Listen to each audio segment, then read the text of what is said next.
बिस्मिल्लाहिर्रहमानिर्रहीम। अस्सलाम वालेकुम।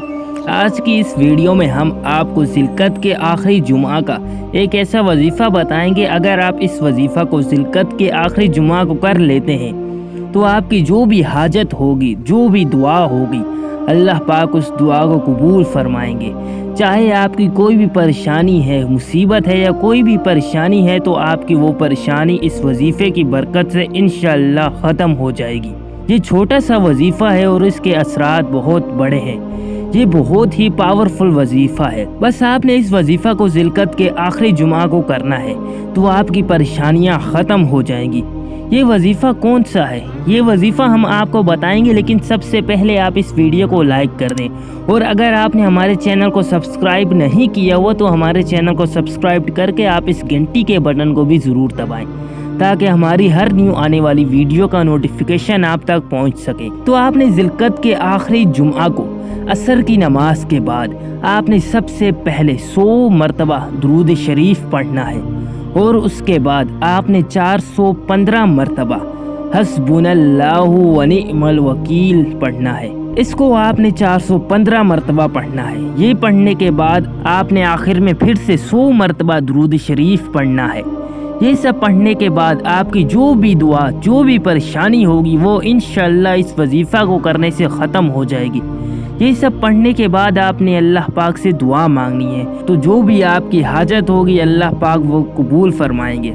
अल्लाह पाक आपकी परेशानियों को, मुसीबतों को ख़त्म कर देंगे। हज़रत सैयदना अनस रज़ी अल्लाह ताला अन्हु फरमाते हैं कि एक मरतबा हम एक अंसारी नौजवान की अयादत के लिए गए। वो अपनी बूढ़ी माँ का इकलौता बेटा था और वो मर्ज़ल मौत में मुब्तला था। अयादत के बाद हम वापस होने वाले थे कि उसकी रूह कब्ज़ से अंसरी से परवाज़ कर गई।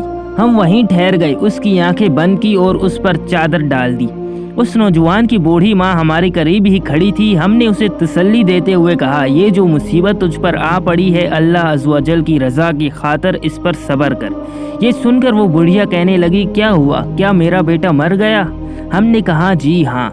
उसने कहा, क्या तुम सच कह रहे हो? हमने कहा, हम सच कह रहे हैं, वाकई तुम्हारे बेटे का इंतकाल हो चुका है। ये सुनकर उस बूढ़ी औरत ने दुआ के लिए अपने हाथ आसमान की तरफ बुलंद किए और बड़ी आहवजारी से अल्लाह अज़्ज़ व जल की बारगाह में इस तरह अर्ज़ गुजार हुई, ए मेरे परवरदिगार अज़्ज़ व जल, मैं तुझ पर ईमान लाई और तेरे महबूब रसूल अल्लाह की तरफ मैंने हिजरत की। मुझे तेरी ज़ात से उम्मीद वासिक है कि तू हर मुसीबत में मेरी मदद करेगा। ए परवरदिगार अज़्ज़ व जल, आज के दिन मुझ पर मेरे बेटे की जुदाई की मुसीबत का बोझ ना डाल।